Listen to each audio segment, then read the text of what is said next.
Ayın 5'inde inşallah pazar günü, önümüzdeki pazar günü kutu doğum etkinliği yapacağız Bitlis'te. Bu yıl ilk defa dışarı çıkıyoruz, meydanlara çıkıyoruz. İlk 2 sene kapalı alanlarda yapmıştık. Çalışmalarımız 8.000 tane CD'miz, 8.000 tane el broşürü dağıttık. 400 afiş sokaklara astık. 2.000 tane canlı gül hazırladık dağıtmak amacıyla. 1000 tanesini inşallah Cuma günü esnaflara dağıtacağız. Esnaf ziyareti yapacağız. Onları davet edeceğiz kutlu doğuma. 1000 tanesini de kutlu doğum günü, pazar günü inşallah gelen bayanlara özellikle dağıtmayı düşünüyoruz. İnşallah verimli geçer. Ev ev dolaşıyoruz.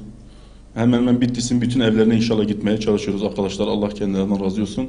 İhlaslı ve samimi bir şekilde çalışıyorlar.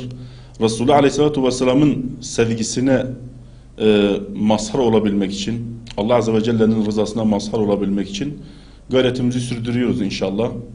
Allah Azze ve Celle inşallah gayretimizi boşa götürmez. İnsanların gönlünü açar ve insanlar inşallah oraya akın akın gelirler. Tabii biz burada insanların oraya gelmesi değil de biz çalışmamızı yapıyoruz. Elimizden gelen gayreti gösteriyoruz.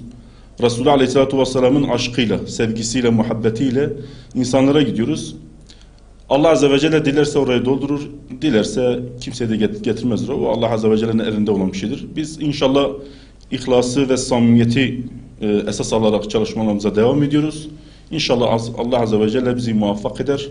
Peygamber sevdalarını özellikle etrafımızdaki Bitlis'in ilçeleri veya dışarıdaki etrafındaki illerdeki peygamber sevdalarını bu münasebetle kutlu doğuma davet ediyoruz. Pazar günüdür inşallah eski sanayi sitesindedir. Saat 1'de başlayacak. Allah Azze ve Celle sizlerden razı olsun inşallah.